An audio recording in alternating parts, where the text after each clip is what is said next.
자, 호 얘기를 좀 해보자고. 누구냐? 우선 여기에 저는 특정 재벌 혹은 재벌들이 있을 거라고 봅니다. 당연히. 돈이 없으면 사람을 못 풀어요, 절대. 돈이 필요해. 그런 재벌과 그리고 정치는 스피커가 없으면 못해요. 당연히 이제 특정 매체 혹은 매체들 그들이 포함된 어떤 보수 세력을 지탱하는 카르텔이 있어요. 분명히. 이익 집단이자 정치 집단이자 공작 집단. 저는 여기에 반드시 정보기관 출신도 있을 것이다 이렇게 추정하는 바인데, 왜냐하면은 보수 카르텔이라는 게 생각해 보시면 정권이 공작으로 지탱했거든요. 박정희 이래로 뭐 도청하고 미행하고 사찰하고 또는 조작하고, 이게 정보기관이 꼭 필요해요 여기에. 그래서 그렇게 추정하는 바이고, 구체적으로 그럼 누구라고 특정할 수 있냐? 그럼 벌써 폭로했지 우리가. 예. 앞으로 특정해서 밝히기는 앞으로도 어려울 거라고 보긴 하지만 있습니다. 이 호의 컨트롤 없이 예를 들어서 특정 시점에 조중동이 똑같은 논조를 완전히 통일해서 일제히 발사한다, 이런 일이 있을 수 없는 거예요. 하루 이틀 사이에 정말 사설이 그냥 일제히 나오죠. 똑같은 논조로. 예를 들어서 댓글 부대 있잖아요. 댓글 부대. 예를 들어서 댓글 부대가 허접하게 그냥 무조건 문재인 비난만 하고 이럴 거라고 상상하시는 분도 있는데 아니에요. 공격할 테마를 선정하고 그리고 대형 논리를 개발하고 타겟을 집중 공략하고 이 과정 전체가 군사작전 하듯이 아주 신속하고 일사불란합니다. 최근에 최신 테마는 뭐냐면 친박, 이꼬르 문바, 이꼬르 일배, 이거예요. 가장 최근 댓글 알바들의 타겟은 이런 등식을 만들어서, 예를 들어서 최근에 집중적으로 문재인 지지자들을 공격합니다. 그래서 문바, 친박, 일배, 니들 다 똑같은 애들이야 라고 등식을 만든 다음에 문재인 지지자들을 온건한 진보 혹은 자신은 누군가의 빠가 아니다 라고 말하고 싶은 사람들 있잖아요. 자기 이성적이야, 이런 계층하고 분리시키려고 하는 공작. 이게 댓글 부대의 가장 최신 트렌드예요. 이렇게 댓글 방향이 일정한 그 방향성을 띠잖아요. 그러면 어김없이 예를 들어서 그 방향성과 일치하는 기사, 보수 매체의 기사 여기 쏟아져 나옵니다. 예를 들어서 이것도 마찬가지예요. 문바들이 문자 폭탄 보낸다, 혹은 문바들이 좌표를 찍는다, 기사 최근에 계속 나오는 거예요. 일배 닮아간다. 문바들이. 문바는 문 대통령이 직접 다시시켜야 된다. 이거 최근에 쏟아져 나온 거거든요. 이 기사들이 대부분. 그리고 여기에 걸맞게 댓글도 예를 들어 나도 문재인 지지자지만 그렇죠. 이라고 시작하면서 그렇지만 이건 아니다. 이렇게 하면 안 된다라고 시작되는 댓글이나 게시판에 글들 많아요. 최근에 폭증했어요. 폭증. 중국 방문 전후해가지고 이런 댓글 공작들은 이런 기사들과 패키지로 움직입니다. 댓글, 그리고 기사, 조중동이 나서서 그 다음에 이제 종편에서 그거 씹고 그런 다음에 게시판이나 페이스북이나 SNS에 막 뿌리고 패키지로 움직여요. 이 문바 프레임은 사실은 노무현 때 한번 써먹었던 거예요. 기억을 되돌려 보시면 노빠라고 하는 이 빠라는 단어에는 어떤 맹목적으로 누군가를 지지하는 빠순이 지적으로 경멸적인 의미를 담고 있거든요. 그러다 보니까 처음에 이 공격이 시작됐을 때는 노빠, 특히 지식인들이나 식자층이 자기가 빠라고 불리기 싫어하는 그런 사람들을 자기가 문재인 지지자이면서 나는 그런데 노빠는 아니야 라고 앞에 토달게 만들었어요. 위축시키고 주저하게 만드는 거죠. 자기가 적극적인 지지자임을 표명하는 걸. 실제로 지지자인데 굉장히 비겁하고 취약한 지지층을 만들어내는데 당시에는 성공했어요. 나는 노빠는 아니야. 그렇지만 어쩌고저쩌고 하게 만들었거든요. 예. 그거 한 번 성공했던 프레임을 다시 돌리고 있다. 이런 방식은 자기가 굉장히 객관적이고 이성적이고 논리적이라고 생각하고 싶어 하는 진보 성향의 인사들에게 굉장히 의외로 효과적입니다. 그리고 그런데 오히려 일반 지지자들한테 이제 안 먹혀요. 일반 지지자들이 굉장히 진화했기 때문에 최근에 댓글 오발단 전문가로서 제가 계속 그들의 탐화가 뭔가 계속 바뀌어가거든요. 이런 패키지에 최근에 확 들어오는 또 다른 그 작품이 그 문재인 방중 홀대론이요. 홀대론. 네. 혼밥 프레임. 혼밥. 네. 엄청나게 쏟아냈는데 이제 한번 보세요. TV조선이 최선봉에 서서 이런 거 원래 TV조선이 맨날 해요. 그런데 국빈 방문 중인 문재인 대통령이 중국 당국자가 아닌 우리 측 인사들과 자주 식사를 해 논란이 일고 있습니다. 문 대통령은 서민 행보의 하나로 시장 식당에서 꽈배기 조찬도 했습니다. 이를 두고도 식당에서 국빈을 안내하는 중국 당국자조차 없어 결례라는 지적이 나왔습니다. 이번 국빈 방문은 시주석 국빈 만찬과 선민월 충칭시 당서기 오찬, 시장 조찬과 동포 오찬을 제외한 6끼가 비공개 혼밥으로 알려졌습니다. TV조선 김미선입니다. 베트남을 방문 중인 오바마 미국 대통령이 하노이의 서민 식당을 찾았습니다. 값싼 쌀국수를 주문해 먹자 환호성이 나왔습니다. 수행원도 물린 채 미국 스타 셰프 앤서니 브루덴과 단 둘이서 파란 플라스틱 의자에 앉아 분짜와 베트남 맥주 등 저녁 식사로 치른 비용은 고작 7,000원. 식사가 끝난 후 주방을 향해 엄지를 치켜둔 후 기념 촬영까지 마다하지 않는 소탈한 모습에 시민들이 환호합니다. TV조선 이유진입니다. 똑같은 거 이게. 아니 그 오바마가 한국 돈 7천 낸 거예요? 이번 국빈 방문에서 고개를 갸우뚱하게 하는 것은 아닌가? 우리 대통령이 수행원들과 밥 먹는 횟수가 너무 많다는 겁니다. 10번의 식사 자리에서 단 2끼만 중국 지도자와 함께할 뿐입니다. 노영민 주중대사와 강경화 외교장관 등도 함께했는데 이 자리에 중국 측 인사는 없었습니다. 문재인 대통령은 지금까지 중국 방문 사흘 동안 7끼를 혼자 먹은 겁니다. 중국의 부적절한 외교 영접은 한국 길들이기 차원의 의도적인 홀대란 분석이 나옵니다. 베이징에서 채널A 뉴스 이동훈입니다. 베트남을 방문하고 있는 오바마 미국 대통령이 예정에도 없이 쌀국수 집에 불쑥 들어가 우리 돈 3,000원 남짓한 소박한 국수를 먹었습니다. 베트남 국민과의 친밀감을 높이기 위해 대표적 서민식당을 찾았습니다. 동행자는 방송사 음식 프로그램 진행자. 수행원까지 물리친 두 사람은 현지인들과 어울려 맥주를 곁들여 식사를 했습니다. 밥값은 모두 $6, 우리 돈 7,000원이었고 오바마는 몰려온 인파의 환송을 받으며 자리를 떠났습니다. 채널A 뉴스 정우재입니다. 이렇게 보도할 수도 있었어요 우리가. 그런데 철저하게 혼밥이라고 하잖아요. 중국 홀대론. 중국에서는 저렇게 보도했을 거예요. 그리고 당연히 중국에서는 저렇게 보도했죠. 동남아나 다른 나라에서도 저렇게 얘기했겠죠. 당연히 그렇게 할 수 있는데 일부러 이러는 거거든요. 일부러.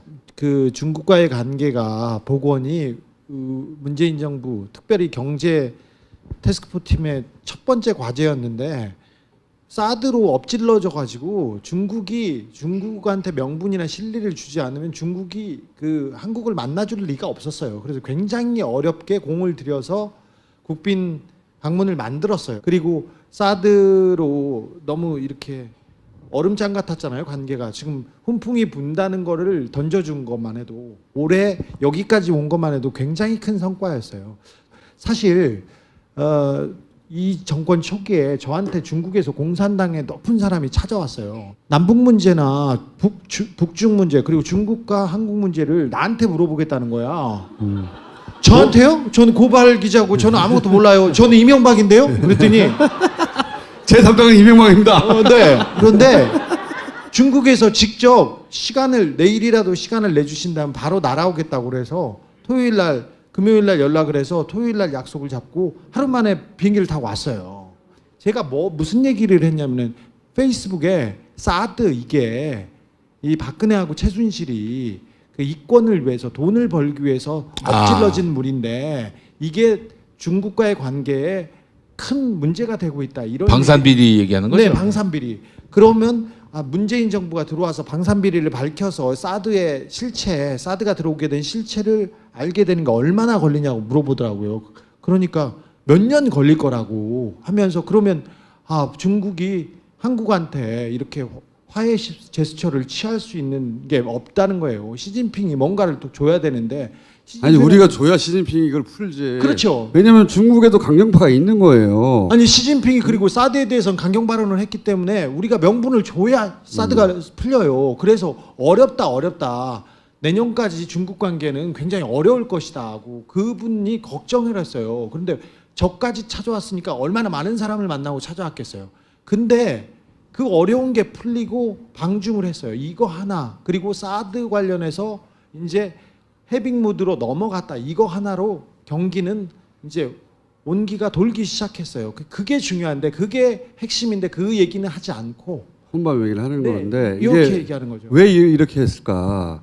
사실은 대통령 순방은 무조건 지지율 상승입니다. 역대 모든 대통령이 정도의 차이만 있어도. 그런데 순방하면 무조건 올라가요. 그러니까 특별히 중국이잖아요. 게다가 가장 어려운 숙제지 않습니까? 중국이 국빈 방문을 받아줬다는 것은 사드 문제를 묻어두자고 합의가 된 거거든요. 이미 9월부터 물 밑에서 논의가 있었어요. 그러니까 중국 방문해서 그래 사드 문제는 이제 접어두자라고 그 문제를 끝내고 와봐요. 지지율 폭등하는 거예요. 실제 성과를 제대로만 전달하면. 실제 중국 전문가들이 올해 안에 문재인이 사드 관련해서 중국의 마음을 풀 길이 없다. 만약에 사드에 대해서 제한적인 내용들이 풀리기 시작하면 무조건 성공이라고 했어요. 근데 그게 풀렸고 중국까지 간 거예요. 대성공한 거예요, 이건 진짜로. 그러니까 언론이 정상적이었다면 이 성과에 대해서 있는 그대로만 전달해도 지지율 대폭발하게 돼 있는 거예요. 그러니까 더더욱이 이쪽 코어에서는 생각해 보세요. 지금 막아야 되는데 카카로 가는 길을 지지율까지 올라가 봐. 지지율은 잡아내야 되고 더군다나 내년 지방선거가 있잖아요. 가기 전부터 준비한 겁니다. 이런 거는 다.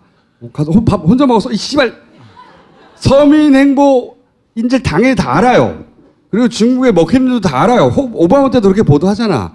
다 아는데 이렇게 만들어낸 거예요. 그리고 이때 이 아까 얘기한 댓글 블레도 엄청나게 활발하게 움직였어요. 실제 이때 패키지로 돌아간 거예요. 패키지.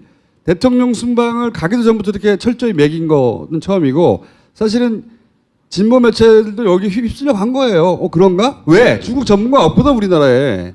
이렇게 사드 문제를 푸는 성과에 대해서 빨아주는 거 못하거든. 있는 그대로만 보도해도 되는 거예요. 있는 그대로만. 보수가 60년을 괜히 집권한 게 아니에요. 그동안. 이 앞에 딱 10년밖에 더 있었어? 그리고 다시 처음 하는 거야. 처음. 이쪽 진영은 10년 그때도 언론은 한 번도 바뀐 적이 없었어요. 언론은 그때 어땠습니까? 비가 와도 바람이 불어도 노무현 탓이었잖아요.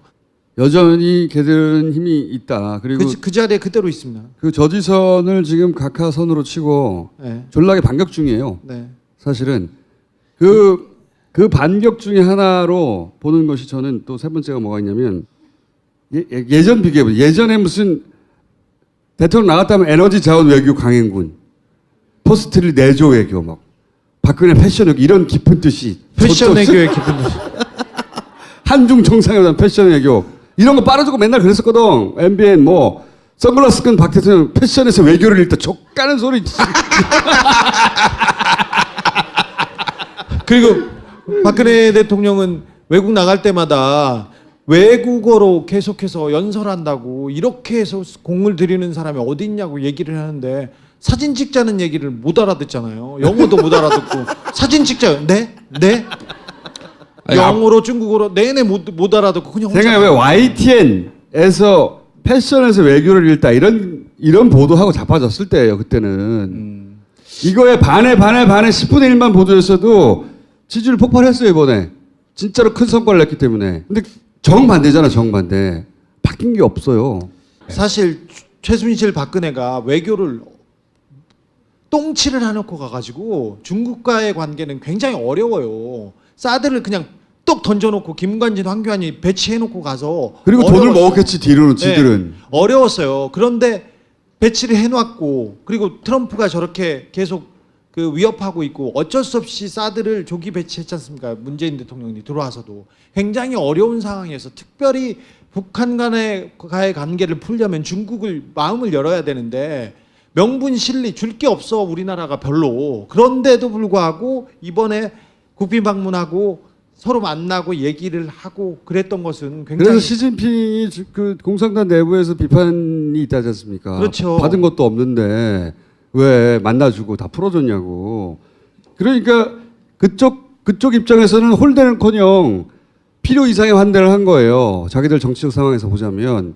왜냐하면 우리가 필요하거든요. 중국 입장에서도. 중국 입장에서도 우리를 미국에 뺏길 수도 없는 것이고 필요하단 말이에요. 네. 그 적정한 선을 잘 타고 가서 필요한 걸 얻어낸 거예요. 대단히 성공적인 거예요. 황교안이 시진핑 만나가지고 사드 배치 안 한다고 했잖아. 그러고 나서 바로 배치해버렸잖아. 그때 그렇죠. 중국 애들 굉장히 모욕을 느꼈었다고. 엄청나게. 아니 그럼 미리 말이라도 해주든가 최소한.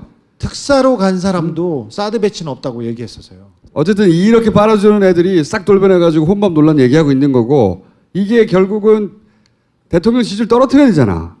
올라가면 안 되거든. 더 마음대로 못 하잖아. 올 연말은 지지율 떨어뜨리고 내년에 시작해야 하는 거예요. 그래야 내년에 선거를 치르고 또 각하도 지켜내지 자기들이. 그러니까 지지율 어느 정도 떨어뜨리면 선거 치르고 다시 지역구도, 다시 혐오, 다시 비판의 언어로 이렇게 양분하면 자기네들은 먹고 살기 좋거든요. 그때 같이 나온 게 문파 프레임이에요. 이거 굉장히 주의해서 봐야 됩니다.